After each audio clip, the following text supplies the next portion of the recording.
Jadi ibu-ibu dan bapak-bapak yang dirahmati oleh Allah, gereja bukannya tidak tahu bahwa umat Islam diharamkan mengucapkan selamat Natal. Mereka tahu, tapi justru mereka menghendaki umat Islam ini melanggar akidahnya. Dengan cara yang halus seperti itu, umat Islam banyak yang terpancing.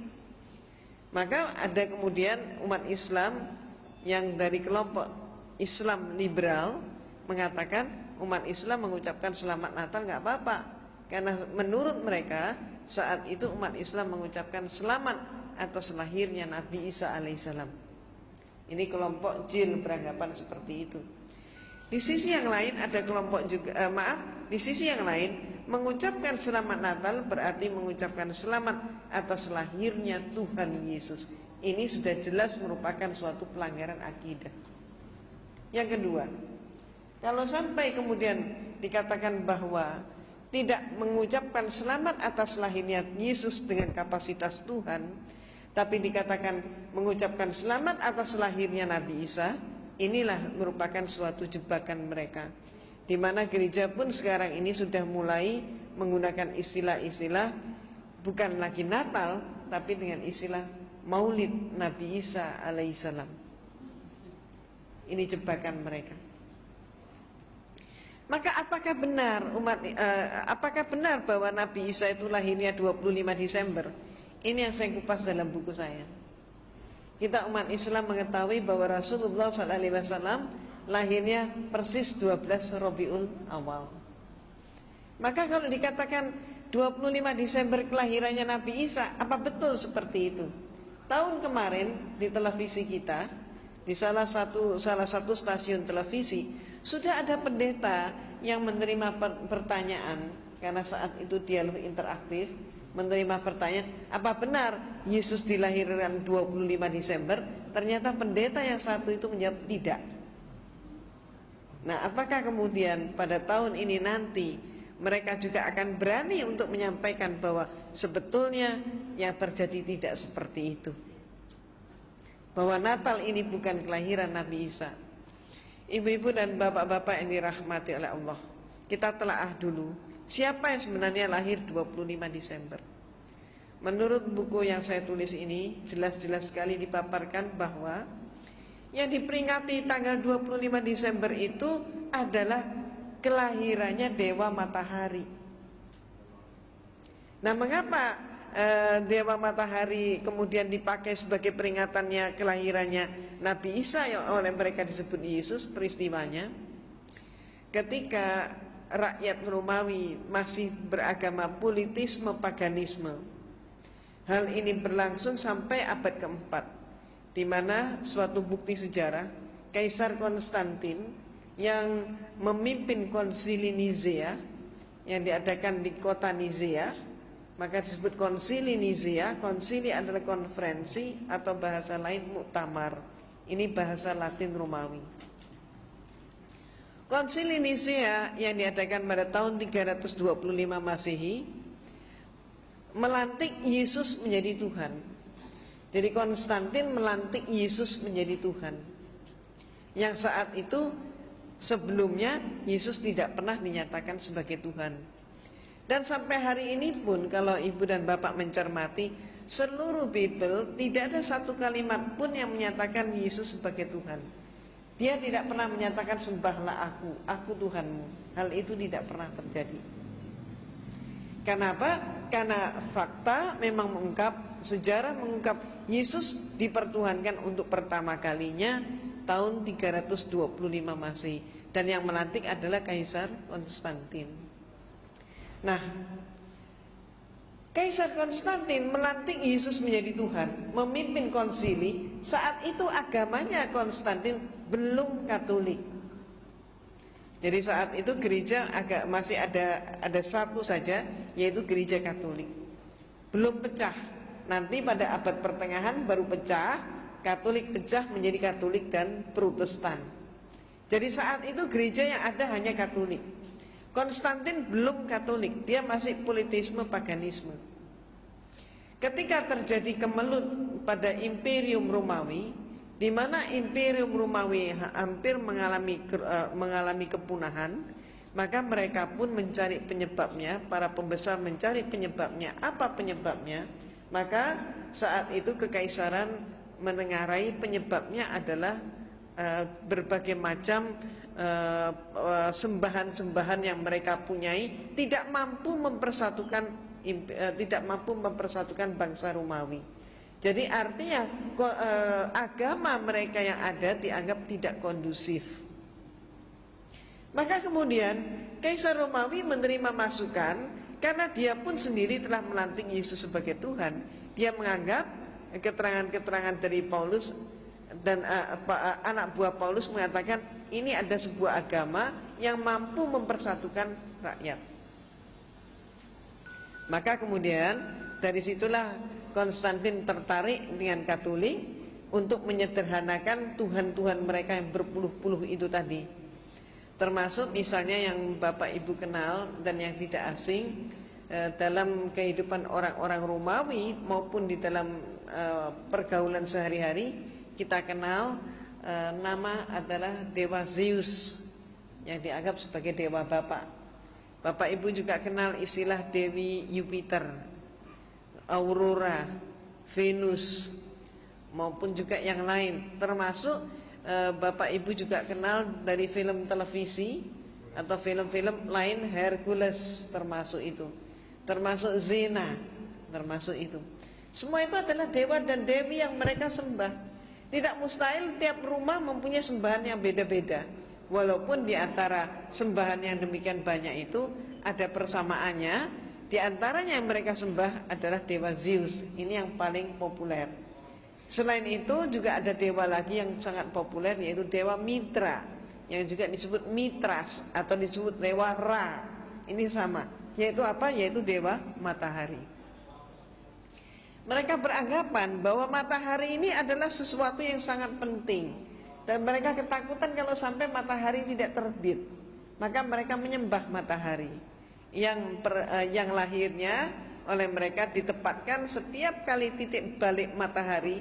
Jadi matahari mencapai titik balik selatan, berakhirnya musim dingin, masuk ke musim semi. Saat itulah mereka memperingati lahirnya Dewa Matahari, yang persis pada saat itu jatuhnya ditempatkan tanggal 25 Desember. Orang-orang Romawi terbiasa setiap tahun satu kali mereka pesta pora untuk menyambut lahirnya Dewa Matahari.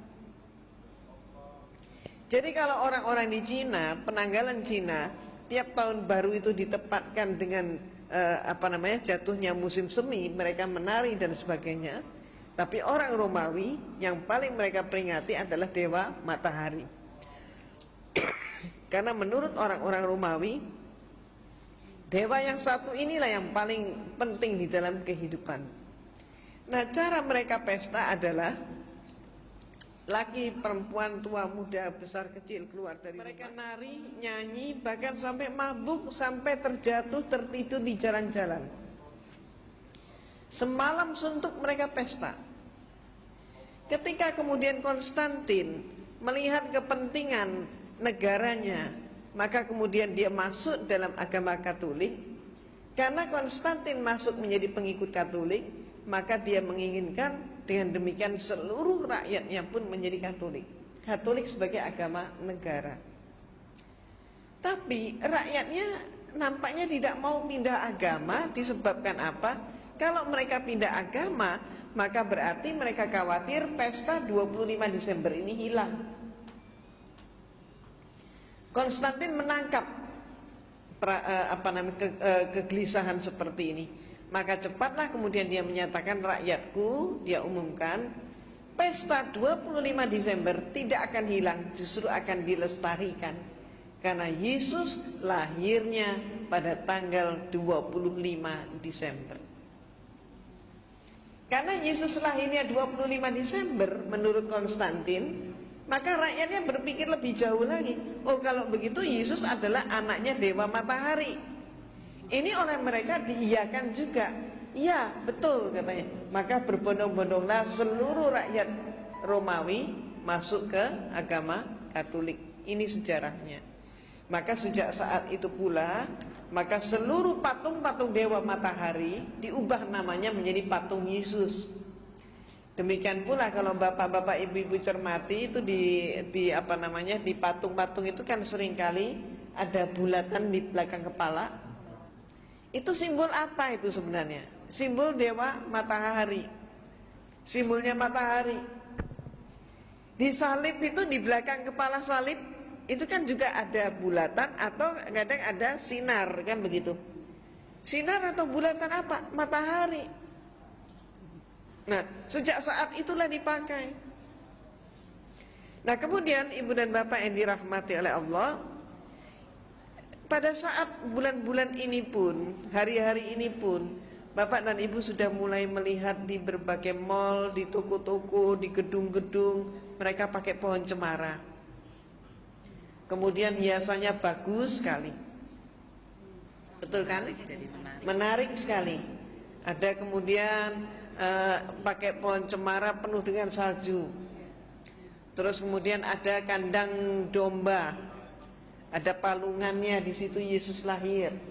Ada lagi yang dengan memperagakan goa, Yesus lahir di dalam goa. Jadi sebetulnya yang mana yang benar? Yesus lahir di bawahnya pohon cemara, atau lahirnya di kandang domba, atau lahirnya di dalam goa? Yang benar yang mana?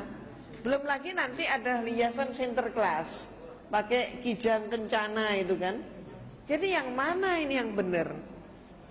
Nah, ternyata ibu-ibu dan bapak-bapak yang dirahmati oleh Allah, di dalam Bible, di dalam kitab suci mereka, di situ ada 4 buah Injil di dalamnya, yaitu karangan Matius, Markus, Lukas, Yohanes. Yang memuat peristiwa tentang lahirnya Yesus hanya ada 2 Injil, yaitu Matius dan Lukas. Di dalam buku saya pun saya kutip dengan persis seksama apa kata Matius dan apa kata Lukas.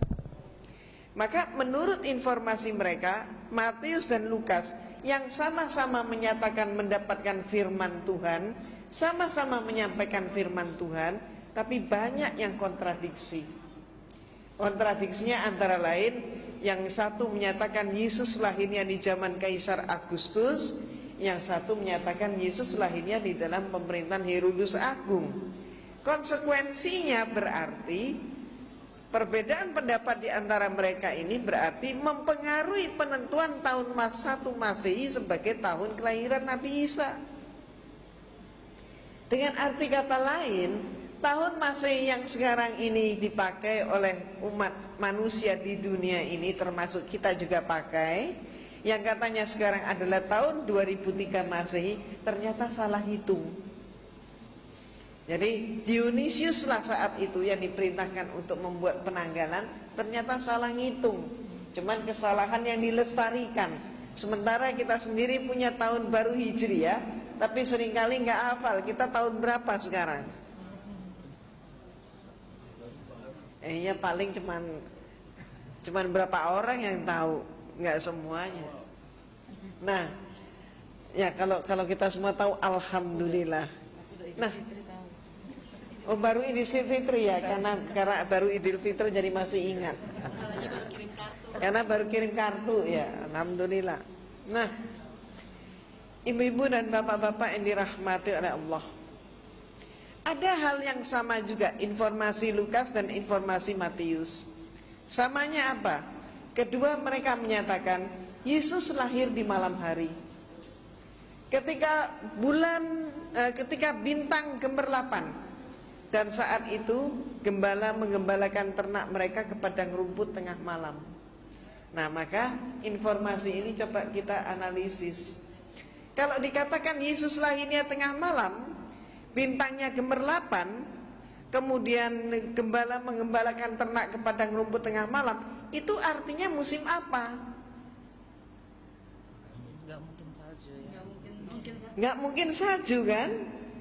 Maka kalau tidak ada salju, kenyataannya mengapa semua hiasan yang ada memakai salju? Betul kan? Ya. Jadi kalau bintangnya gemerlapan, nggak mungkin salju turun. Itu pertama. Nah, yang kedua, Dikatakan gembala mengembalakan ternak mereka ke padang rumput tengah malam katanya. Kalau kenapa gembala kok digembalakannya tengah malam? Kenapa tidak siang hari? Lembur. Katanya lembur saat itu belum dikenal. Kenapa?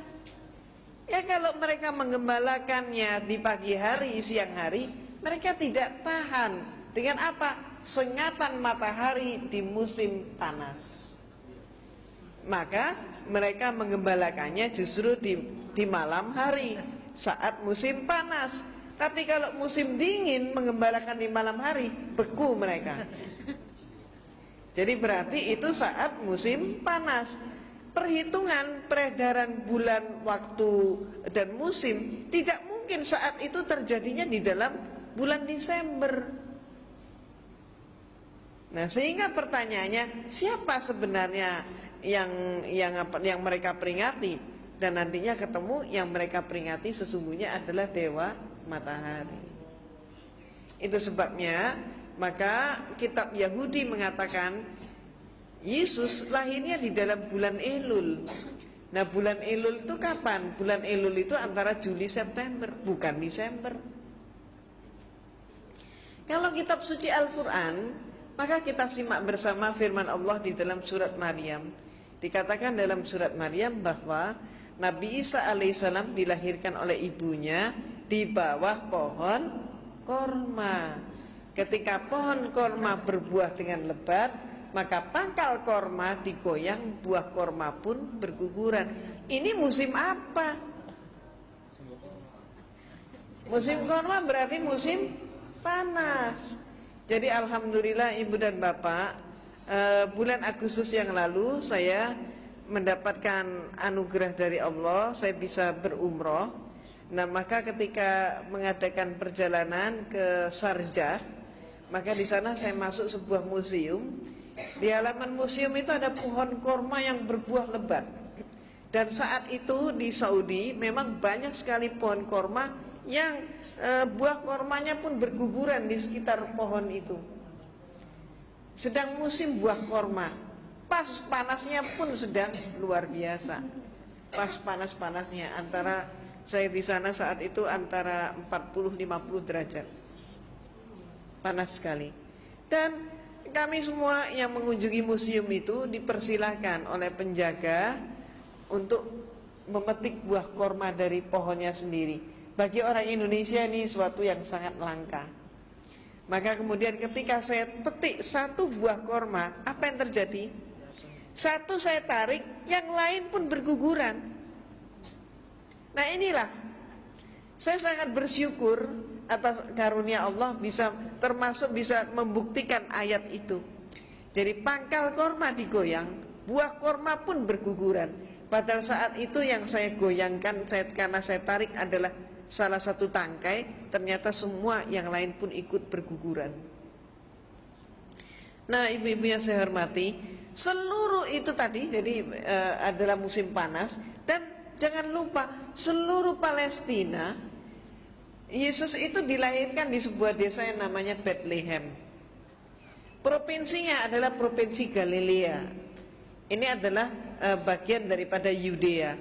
Yudea adalah bagian daripada yang disebut sekarang Palestina. Seluruh Palestina nggak ada pohon cemara bisa hidup. Dari dulu sampai hari ini nggak ada satupun pohon cemara. Yang ada seluruh Palestina itu pohon korma. Maka pertanyaannya, dari mana ini pohon cemara ini? Ternyata peristiwanya ketika Imperium Romawi sudah kuat kembali, mereka ingin meluaskan imperiumnya, ingin menjajah ke Jerman. Maka saat itu yang dikirim oleh Romawi ke Jerman bukan dikirim serdadu. Ini termasuk yang harus kita amati. Jadi suatu invasi terhadap suatu negara tidak selamanya lewat tentara. Jadi penjajahan pun tidak selamanya penjajahan fisik. Ini yang harus kita amati.